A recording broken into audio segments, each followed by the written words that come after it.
Di sini saya akan menjelaskan tentang filum Cnidaria.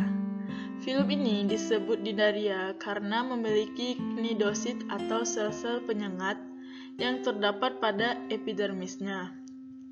Cnidaria juga disebut coelenterata karena mempunyai rongga besar di tengah-tengah tubuh.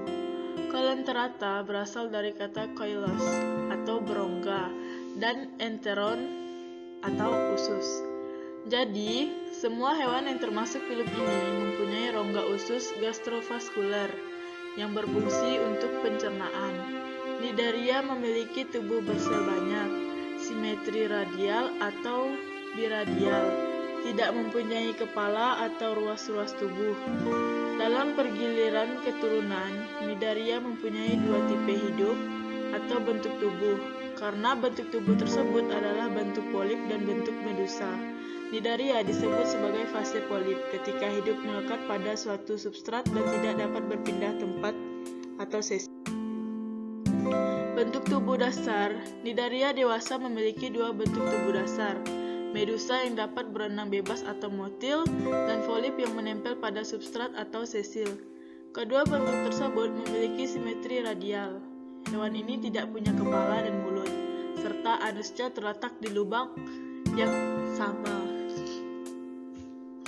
Sisi yang dekat mulut disebut oral dan sebaliknya disebut aboral. Cnidaria memiliki tentakel yang dipenuhi cnidosit di sisinya. Beberapa hydrozoa terdiri atas koloni zooid yang memiliki berbagai fungsi seperti pertahanan dan berburu mangsa. Mesoglea polip biasanya tipis dan lembut, sedangkan medusa memiliki mesogel yang tebal dan elastis, sehingga medusa dapat meluncur di air dan bentuknya kembali seperti semula. Rangka pada medusa, satu-satunya penopang tubuh adalah mesogel. Polip seperti hidra dan kebanyakan anemon laut menutup mulutnya saat tidak makan, dan air di dalam rongga tubuhnya berfungsi sebagai rangka hidrostatik. Mirip dengan balon yang diisi air, polip lain seperti tubularia menggunakan tumpukan sel berisi air sebagai penopang. Koral mensekresikan rangka luar atau eksoskeleton dari kalsium karbonat. Klasifikasi Cnidaria dibagi menjadi beberapa kelas antara lain hydrozoa, scyphozoa, subozoa, dan anthozoa dengan pembeda pada rongga gastrovaskuler, bentuk hidup, dan ciri khusus lainnya. Yang pertama adalah hydrozoa. Hydrozoa yang hidup di air tawar, umumnya soliter dan sebagian besar di laut sebagai koloni. Rongga gastrovaskuler tunggal. Hydrozoa hidup sebagai polip medusa atau keduanya. Siklus hidup aseksual hydrozoa sebagai polip dan seksual sebagai medusa. Namun, sebagian hydrozoa tidak memiliki fase medusa. Semua polip dalam bentuk koloni yang saling berintegrasi. Hydrozoa merupakan salah satu kelas di dalam filum Coelenterata. Contohnya seperti ini. Yang kedua ada Scyphozoa. Scyphozoa hidup di laut dan merupakan ubur-ubur sejati. Karena medusa merupakan bentuk dominan, walau siklus hidupnya berongga gastrovaskuler dibagi menjadi 4 ruang. Scyphozoa mengandung sebagian besar mesogel. Contohnya Scyphozoa antara lain Verifila, Rhizozaera, Aurelia, Cyanea, dan Rhizostomata. Contohnya ada di gambar di bawah ini.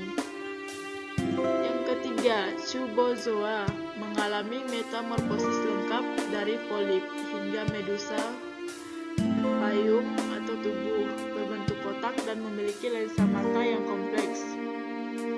Subozoa hidup di laut, tropis dan subtropis. Contohnya Chironex, Black Carey atau Shea Wasp di perairan Indo-Pasifik.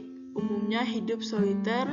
Fase polip hanya dapat menghasilkan satu medusa melalui metamorfosis sempurna. Seperti pada gambar ini. Yang keempat ada anthozoa. Anthozoa hidup sebagai polip soliter atau berkoloni dan tidak memiliki bentuk medusa. Ruang gastrovaskuler mempunyai septa-septa yang mempunyai nematosis pada tepi dalam gastrodermis.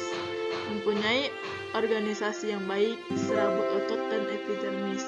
Contohnya seperti pada gambar di bawah ini.